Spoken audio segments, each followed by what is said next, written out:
Maka singkat cerita sejarah mencatat menikahlah Umar bin Khattab dengan Ummu Kulsum binti Ali. Ummu Kulsum binti Ali. Iya, luar Masya biasa. Allah. Jadi kisah cinta para sahabat itu unik, luar biasa. Jadi Masya Allah. begitu ditolak yang satu tapi dapat yang lebih dari itu. Iya ya. Iya. Dan ya sahabat juga pernah ditolak teman-teman sekalian ya. Jadi teman-teman yang pernah ditolak santai saja. Santai aja. Paling nggak mengikuti sahabat gitu. Ya. Bahkan Nabi pun pernah ditolak. Nabi pernah ditolak juga. Makin malam makin solih bersama amazing people, dan malam ini kita akan mengupas tuntas tentang makna cinta teman-teman sekalian bersama Ustadz Happyandi Bastoni. Masya Allah, alhamdulillah Ustadz. Alhamdulillah. Sehat kabarnya Ustadz? Alhamdulillah segar, alhamdulillah. Nah, ngobrol tentang makna cinta Ustadz. Setiap orang pasti punya definisi masing-masing kalau ditanya. Cinta itu menurut Anda itu seperti apa sih? Menurut ini pasti punya definisi masing-masing Ustadz. Iya. Apalagi kalau kita searching di Google. Wah, betul. Nah, kalau buat Ustadz sendiri, makna cinta seperti apa nih Ustadz?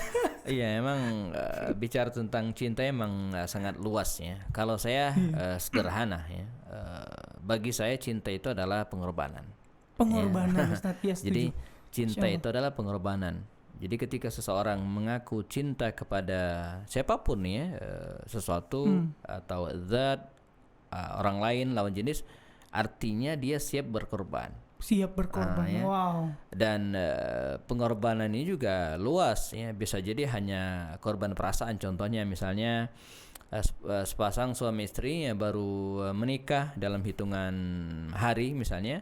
Lalu istrinya memberikan masakan ya, nah itu nggak enak, tapi dia bilang enak. Dia cinta yang dikorbankan apa? Korban perasaan. Korban perasaan ya Ustaz. Itulah cinta ya. Yang tadinya nggak suka, tapi karena memang ya cinta, ya udah enak gitu. Jadi enak. Ya, walaupun nggak enak dia katakan enak, ya, karena dia mencintai. Jadi cinta itu adalah pengorbanan. Dia butuh pengorbanan. Insya Allah. Nah itu dia tuh teman-teman, kita bisa mendapat makna cinta yang mau dikutip ya silahkan ya di share ya. Itu makna cinta menurut Ustadz Happyandi Bastoni. Cinta itu pengorbanan. Tapi memang saya setuju juga sih Ustadz. Kalau apalagi zaman sekarang gitu ya. Dan ini juga sih yang bisa dibilang cinta itu buta, cinta itu bahkan ada lagu dulu itu kalau saya dengar cinta gila Ustaz. Nah itu kan cinta bisa bikin kita gila, cinta bisa bikin buta ya, karena memang kita perlu berkorban. Cinta itu ganas ya. Ganas ya. Bahkan saya menarik ada beberapa data atau keterangan yang mungkin baru bagi kita ya. Itu di California, itu ada sebuah perguruan tinggi ya, Leo F. Buscaglia dalam bukunya Love itu menulis, bahkan beliau di sana membuka sebuah fakultas namanya Fakultas Cinta. Fakultas Cinta di Universitas California. Jadi saking dianggap penting, saya nggak tahu kalau di Indonesia mungkin belum ada gitu ya. Jadi saking pentingnya cinta itu bagi mereka sampai dibuka fakultas khusus gitu kan. Kalau di kita ada fakultas hukum bla bla, dia nggak fakultas cinta. Fakultas cinta, mempelajari seputar cinta ya, seputar cinta. Kemudian kalau kita lihat dalam sejarah ya banyak sekali tentang cinta ini ya. Kisah tentang Laila Majnun itu kan kita bicara tentang cinta. Kemudian Taj Mahal ya, terlepas dari itu bagian dongeng atau tidak ya. Yang luar biasa sekali dan menjadi simbol cinta, misalnya kisah Romeo dan Juliet. Itu menurut itu gimana sih kalau saya sih agak kurang setuju ya. Iya itu kan kisah kisah yang dibuat ya, sama lah seperti kita di Indonesia kan banyak sekali kisah-kisah seperti itu, kayak berdirinya Loro Jonggrang itu kan semua karena cinta ya. Semua karena cinta, yang bagi kita itu adalah dongeng, artinya sesuatu yang mungkin tidak pernah terjadi dan hanya menjadi simbol cinta itu ya. Yang nyata sekali dalam bentang sejarah kita ya jelas ada dalilnya dalam Al-Quran ya, cinta Nabi Yusuf alaihissalam dengan Zulaikha kalau boleh disebut namanya, walaupun Al-Quran tidak menyebut namanya, tapi para ulama menyebut nama wanita itu dengan Zulaikha. Nah ini kan simbol-simbol cinta yang luar biasa, dan dalam Islam teman-teman sekalian, cinta itu ya tidak bisa dinafikan dan memang ada. Dia dalam Al-Qur'an ya saya kutipkan misalnya dan terkenal saya kira ini menjadi prolog diskusi kita malam hari ini. Zuyyina lin-nasi hubbus syahawati minan nisa'i wal banina wal qanatir wal muqantarati minadh dhahabi wal fiddah wal khailil musawwamati wal an'am wal harth ya. Zuyyina lin-nas manusia itu dihiasi ya, dinampakkan keindahan ya. Dengan cara apa? Dengan hubbus syahwat, dengan cinta kepada syahwat ya, kepada wanita, kepada anak-anak dan harta dan seterusnya. Jadi Allah menanamkan rasa cinta dalam diri kita itu ya kepada banyak hal dan itu lumrah. Justru teman-teman sekalian yang tidak pernah jatuh cinta, nah itu justru harus bermasalah gitu ya, khawatir ya. Kok kita hidup kok nggak pernah jatuh cinta ya? Nah tinggal bagaimana kita mengarahkan cinta itu ya kepada hal-hal positif dan menggerakkannya menjadi aktivitas yang baik, yang produktif. Masya Allah, nah, betul banget Ustaz. Jadi kita juga perlu memaintain rasa cinta itu ya Ustaz. Iya betul ya, dan harus difahami kalau kita baca sejarah concern kita di Sirat Nabawiyah ya. Okay. Cinta itu emang harus dianggap suatu hal yang unik gitu ya. Jadi apalagi kalau kita bicara tentang cinta kepada lawan jenis gitu ya. Itu dalam bentangan Sirah Nabawiyah, dan saya sepertinya terfikir untuk menulis buku tentang kisah cinta para sahabat Nabi gitu. Apalah itu kan tema, judulnya kira-kira begitulah. Itu unik-unik tuh. Jadi kisah cinta para sahabat Nabi itu luar biasa gitu ya. Jadi mereka ditolak gitu ya. Bahkan saya ingin, mungkin teman-teman sudah pernah baca ceritanya, tapi ini menjadi renungan ya. Ada seorang sahabat namanya Salman Al-Farisi. Terkenal sekali Salman Al-Farisi. Beliau dari Persia sebagaimana kita ketahui. Bukan orang Mekah, bukan orang Madinah, bukan orang Arab. Dia berasal dari negara kerajaan Persia. Merantau sampai ke Madinah, ketemulah Rasulullah dan masuk Islam. Nah, suatu saat dia naksir dengan seorang akhwat ya, seorang wanita. Salman ini orang Madinah, tidak disebutkan nama akhwat tersebut ya. Tapi dia nggak tahu cara melamarnya. Dia kan bukan orang Madinah ya. Yeah. Maka dia minta tolong kepada Abu Darda Al-Ansari. Okay. Nah, Abu Darda ini orang Madinah ya, orang Madinah. Abu Darda terkenal. Kata dia, dan kebetulan Rasulullah SAW mempersaudarakan keduanya dalam simpul ukhuwah, dan inilah program Nabi ketika tiba di Madinah, kan beliau mempersatukan kaum muslimin dengan ukhuwah ya, dengan simbol dengan ukhuwah Islamiyah. Maka kata Salman ini, ya Abu Darda, saya pengen menikah dan saya sudah punya calon ya, disebutkan fulana katanya kan. Temanin saya kan bukan orang Madinah, gimana cara ngelamarnya dan seterusnya. Kata Abu Darda, ya boleh katanya. Maka disiapkanlah, diajarkan oleh Abu Darda orang Madinah itu kalau ngelamar bini bawa oleh-oleh dan seterusnya disiapin. Dan kata dia, hati-hati katanya, harus disiapkan mas kawinnya karena bisa jadi diterima langsung suruh nikah. Wah kaget deh gitu kan. Oh iya begitu adat kami di Madinah. Maka disiapkanlah semua perangkat, bahkan mas kawin sudah siap. Datanglah dia ke rumah akhwat tersebut melamarnya. Jadi Salman ditemani oleh Abu Darda ini, dan sampai di sana diterima oleh kedua orang tuanya, oleh ayahnya. Kata ayah, gadis ini ya kita sih oke, nggak masalah katanya, tapi kan tergantung anaknya. Nah, dan demikian dalam Islam ya, jadi ada komunikasi antara ayah dengan sang anak ini. Iya. Tidak berlaku lagi zaman Siti Nurbaya, Datuk Maringge ya. Dijodohin dalam Islam enggak bisa ya. Dalam hadis Nabi mengatakan la tunkahul mar'atu hatta tusta'mara ya, atau tusta'zan. Tidak boleh dinikahkan seorang wanita sampai dia diajak bicara atau minta izin. Enggak boleh dipaksain ya. Tapi sebaliknya seorang gadis juga tidak boleh menikah tanpa izin ayahnya. Jadi indahnya Islam begitu gitu. Jadi kalau Barat kan seorang perempuan bisa menikah tanpa izin ayahnya dan semaunya dia gitu kan. Betul, di era dulu sebelum Islam datang ke Nusantara, kisah-kisah Siti Nurbaya itu banyak terjadi di mana seorang ayah memaksa anaknya. Nah dalam Islam enggak. Islam bahkan sangat komunikatif antara kedua belah pihak ya. Ayah suruh nanya anaknya, anaknya minta izin ke ayahnya. Kata laki-laki ini, kita sih oke, tapi bagaimana anaknya? Maka ditanyakan kepada anaknya dan ternyata anaknya ini ngintip ya. Dan terakhir apa? Kata anaknya ini, saya mau ya kalau yang ngelamar itu Abu Darda katanya. Jadi kalau yang ngelamar itu Abu Darda. Singkat cerita nikahlah Abu Darda ya dengan akhwat wanita yang tadi ditaksir oleh Salman dengan oleh-oleh, bawaan dan mahar yang disiapkan oleh Salman Al-Farisi. dan tidak ada rasa putus patah hati, ngambek lalu kemudian marah, enggak. Mereka menyikapinya dengan hal yang sangat biasa. Sangat biasa. Sangat biasa. Masya Allah. Artinya begitulah mereka menempatkan cinta pada lawan jenis gitu kan. Kalau kita kan sampai apalagi di cerita-cerita ini ya kita temukan dalam romance ya, sampai ada yang bunuh diri. Enggak ya. Teman-teman sekalian bisa jadi temennya itu justru yang jadi sasaran. Nah, ya, ini kan enggak, bahkan mahar yang tadi disiapkan dikasih ke Abu Darda dan disuruh silakan Anda pakai, ya kan? Saya ingin sampaikan teman-teman sekalian, begitu para sahabat Nabi dulu menempatkan cinta itu seperti itu ya. Nah, yang menarik lagi kisah Umar bin Khattab, Kang Jovan. Jadi Umar ini, kita tahu Umar bin Khattab selepas Rasul meninggal SAW, Abu Bakar wafat, maka yang jadi khalifah kan Umar bin Khattab.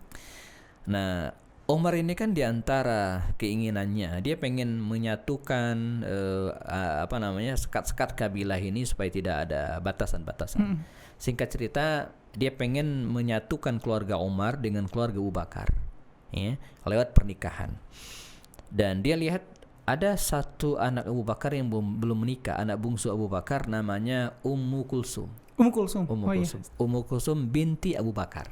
Nah, emang nama Ummu Kulsum ini pasaran banyak. Anak Nabi juga ada yang namanya Ummu Kulsum ya.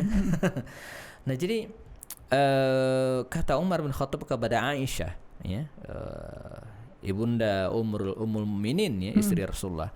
Kata dia, ya Ummul Mukminin, wahai Aisyah, saya pengen menyambung silaturahim antara keluarga Umar bin Khattab dengan ayahandamu ya, keluarga ayahandamu yang sudah meninggal ayahnya Abu Bakar, dengan cara saya melamar adikmu Ummu Kulsum. Kata Aisyah, no problem, dengan senang hati ya. Ahlan wa sahlan gitu ya, wilujeng sumping kata kalau kata orang Sunda ya. Mangga, monggo katanya. Tapi kan tidak bisa begitu, saya harus nanyain ke orangnya katanya. Maka datanglah Aisyah ini ketemu dengan adiknya Ummu Kulsum. Kata Aisyah, Umar bin Khattab khalifah melamarmu, ingin mempersuntingmu, dan dia ingin mengakrabkan hubungan jalinan persaudaraan antara keluarga Bani Adi dan Bani Taimi. Bani Adi itu keluarganya Umar, Bani Taimi itu keluarganya Abu Bakar Siddiq. Kata Ummu Kulsum, putri Abu Bakar As-Siddiq ini enggak mau katanya. Ditolak. Seorang Umar, seorang khalifah pemimpin negara waktu itu tertinggi gitu kan. Enggak mau. Kenapa kata Aisyah? Apa yang kurang dari Umar? Umar itu galak katanya. Nanti kalau saya menikah dan kami berantem, malah akan merusak hubungan antara dua keluarga besar kita. Ada benarnya juga gitu kan. Cuman kan masalahnya Aisyah ini sudah memberikan sinyal positif ya, semi menerima lah Umar. Gimana dia ngomongnya gitu kan, nolaknya gimana, dan Umar lagi gitu kan. Maka terbetiklah seorang sahabat Nabi yang biasa menjadi jalan tengah ya, seorang diplomat ulung namanya Amr bin As. Masya Allah. Jadi Amr bin As luar biasa, dari urusan pernikahan sampai urusan negara diurusin. Diplomat luar biasa. Maka dipanggil Amr bin As, kata Aisyah, ya Amr, tolongin dong, ini ada masalah nih katanya. Apa kata? Ceritakanlah. Maka Amr bin As katanya, biar saya ngobrol dengan Amirul Mukminin gitu ya. Maka datanglah Amr bin As ini ketemu dengan Umar. Kata dia, ya Umar, saya dengar Anda melamar Ummu Kulsum. Oh ya katanya. Dan Aisyah sudah memberikan sinyal, oke katanya. Iya, tapi saya dapat kabar Ummu Kulsum nggak mau katanya. Tapi Aisyah setuju. Iya, Aisyah setuju, tapi orangnya nggak mau katanya. Jangan khawatir ya. Nah, ini di sinilah peran seorang diplomat yang luar biasa. Dia memberikan solusi ya. Dan Islam kan datang memberikan solusi. Ketika ini dilarang, mesti ada jalan keluarnya. Jangan sampai kita ini nggak boleh berhenti, nggak, mesti ada jalan keluarnya. Sama seperti Islam datang kan memberikan solusi. Ketika Islam mengharamkan riba, kan ada jual beli. Nah, kan? Ketika Allah mengharamkan zina, kan ada solusinya menikah, kan? Ya. Ketika Allah mengharamkan apalagi misalnya minuman keras, kan ada jus mangga. Kan? Wedang ungu banyak sekali yang dihalalkan ya. Sama-sama bikin anget. Sama, ya bedanya apa kan? Nah, jadi kata Amr bin As, tapi saya punya solusi ya. Jadi Anda abaikan, lupakan Ummu Kulsum binti Abu Bakar itu ya. Coba Anda lirik Ummu Kulsum yang lain. Kan yang penting namanya Ummu Kulsum. Siapa kata Umar? Ummu Kulsum bintu Ali. Anaknya Ali bin Abi Thalib. Waktu itu usianya masih sangat belia ya, karena Ummu Kulsum binti Ali ini ketika ditinggal wafat oleh ibunya Fatimah itu baru 2 tahun setengah. Ya, 2 tahun setengah, belum sampai 3 bulan. Belum sampai 3 tahun. Bahkan para ulama pun berbeda pendapat tentang status Ummu Kulsum binti Ali ini. Apakah dia minat sahabah, termasuk generasi sahabat, atau minat tabi'in, atau generasi tabi'in. Sahabat itu artinya ketemu Rasulullah, masuk Islam, dan wafat dalam keadaan muslim. Kalau tabi'in nggak ketemu. Nah, dia cuma ketemu sahabat-sahabat Rasulullah. Nah, Ummu Kulsum binti Ali ini ulama beda pendapat. Mau disebut sahabat Rasulullah, iya memang ketemu Rasulullah, tapi masih kecil, masih 2 tahun setengah, ya, belum layak disebut ketemu, ya, belum bicara, belum meriwayatkan hadis. Maka banyak ulama menggolongkan Ummu Kulsum binti Ali, anaknya Ali yang bungsu ini sebagai tabi'in, ya, bukan generasi sahabat. Nah, inilah yang ditunjuk oleh Amr bin As. Katanya, coba engkau datang ke Ali, ya, dan lamar anaknya Ummu Kulsum itu, ya. Kata Umar, ini namanya apa ya? Minta apa namanya? Minta durian dikasih kebunnya. Dikasih kebunnya itu. Tadi pengen berbesanan dengan keluarga Abu Bakar, ini berbesanan dengan keturunan Rasulullah. Kurang apa lagi itu kan? Datanglah Umar bin Khattab, ya, ketemu dengan Ali bin Abi Thalib dan tanpa salah, ya, dan hubungan keduanya sangat baik antara Umar dan Ali bin Abi Thalib ini. Maka singkat cerita sejarah mencatat menikahlah Umar bin Khattab dengan Ummu Kulsum binti Ali. Ummu Kulsum binti Ali. Ya, Masya Allah. Jadi kisah cinta para sahabat itu unik, luar biasa. Jadi begitu ditolak yang satu tapi dapat yang lebih dari itu. Iya ya. Iya. Dan ya sahabat juga pernah ditolak teman-teman sekalian. Ya. Jadi teman-teman yang pernah ditolak santai saja. Santai aja. Paling enggak mengikuti sahabat gitu. Ya. Bahkan Nabi pun pernah ditolak. Nabi pernah ditolak juga gitu. Walaupun akhirnya jadian. Oh gitu. Jadi pernah Nabi melamar Ummu Salamah. Kan istri Rasulullah. Jadi Nabi datang ke Ummu Salamah, ya Ummu Salamah, ya, suamimu meninggal dalam perang Uhud dan dia ini janda, dilamar oleh Rasul. Nabi sendiri yang datang melamar. Tapi Ummu Salamah nggak mau. Ya. Kata Rasul, kenapa nggak mau? Mesti ada alasan. Iya. Kata dia, ya Rasulullah, siapa yang tidak mau sebenarnya menikah denganmu? Ya, tapi saya punya masalah. Nah, disinilah kita bicara tentang bab keterus terangan agar kemudian tidak menyesal di belakangan, gitu ya. Yeah. Kata Ummu Salamah, saya punya 3 masalah. Pertama, saya udah tua, bukan seperti Aisyah, Hafsah, kan masih muda. Yang kedua, saya ini pencemburu, katanya. Ya. Ana agharna, saya ini orang yang sangat pencemburu. Saya khawatir kalau nanti kita menikah, saya cemburu dengan istrimu yang lain dan bisa jadi masalah. Yang ketiga, anak saya banyak, katanya. Kata Rasul begini, adapun rasa cemburu, maka itu akan dihilangkan oleh Allah. Ya. Dan usiamu sudah tua, saya lebih tua, kata Rasul. No problem. Anakmu ya, saya juga punya anak, jadi nggak ada masalah. Nikahlah Rasulullah dengan Ummu Salamah. Masya Allah. Jadi sempat ditolak juga ya. Sempat ditolak gitu kan. Tapi ada komunikasi. Ada negosiasi juga. Ada negosiasi.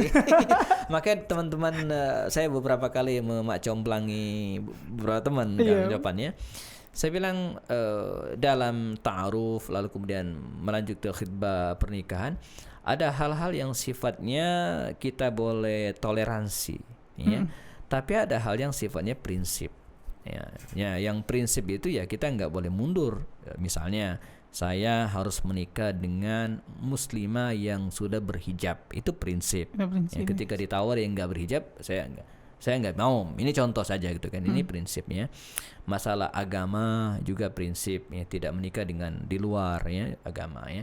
Tapi yang tidak prinsip, kita bisa negosiasi, artinya bisa mengalah. Apa misalnya Ini contoh saja masalah usia, kan nggak mesti di bawah kita, bisa jadi di atas, nggak mesti jauh banget usianya. Atau masalah suku ya, misalnya ini banyak kejadian ini kejadian itu nggak prinsip itu ya, mau orang misalnya saya orang Palembang misalnya harus menikah dengan orang Palembang juga ya tidak, ya itu nggak prinsip ya. Jadi bisa bahwa kita punya keinginan menikah dengan orang yang satu suku dengan kita ya sah-sah saja, supaya dalam bahtera rumah tangga nanti tidak terlalu banyak yang kita belajar karena emang satu suku ya. Tapi andai pun tidak, nggak masalah.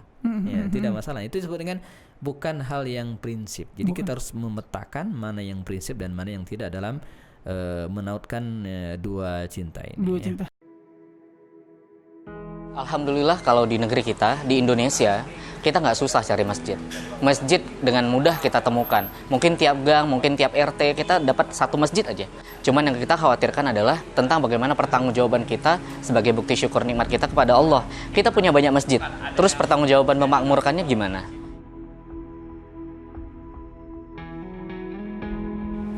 Pertama sih karena melihat masjid di kampung kelihatan kotor, terus ada seorang teman yang ngajak, yuk kita bersih-bersih masjid. Ya, kenapa enggak? Karena lagi emang pandemi. Nah, salah satunya kita bersihin tempat ibadah kita, gitu sih.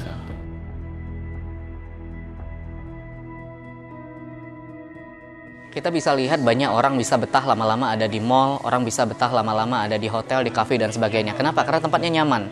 Nah pertanyaannya, kita bisa betah nggak selama itu ada di masjid? Maka kita pengen menghadirkan kenyamanan yang sama supaya orang bisa betah lama-lama ada di masjid. Orang bisa betah lama-lama mengkaji ilmu di masjid. Orang bisa betah lama-lama beribadah di masjid.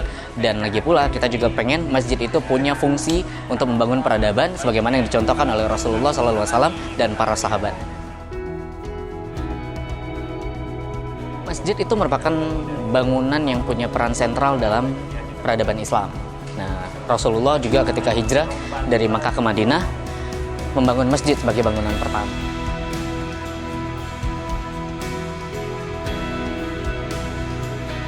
Ya, kita punya impian, kita punya harapan agar masjid-masjid yang ada di Indonesia yang jumlahnya begitu banyak. Bayangkan kalau masjid-masjid itu berfungsi sebagaimana halnya masjid di masa Rasulullah SAW. Kita tentu membayangkan negeri kita menjadi negeri yang penuh berkah. Nah, kita akan mulai dari hal yang paling mendasar tentang bagaimana membuat suasana yang begitu nyaman ada di masjid, supaya masjid itu betul-betul menjadi ramah berbagai macam kalangan, mulai dari orang tua, pemuda, bahkan sampai anak-anak. Kita pingin masjid menjadi pusat kegiatan kaum muslimin di wilayahnya masing-masing. Gerakan Masjid Peradaban adalah program yang diinisiasi oleh Cinta Quran Foundation yang punya mimpi besar mewujudkan Indonesia cinta Quran. Dan kita tahu tempat untuk syiar Quran yang paling layak itu adalah masjid. Maka kita harus bersyukur kita punya banyak potensi masjid di Indonesia, maka betul-betul menjadi layak Indonesia menjadi negeri yang mencintai Quran.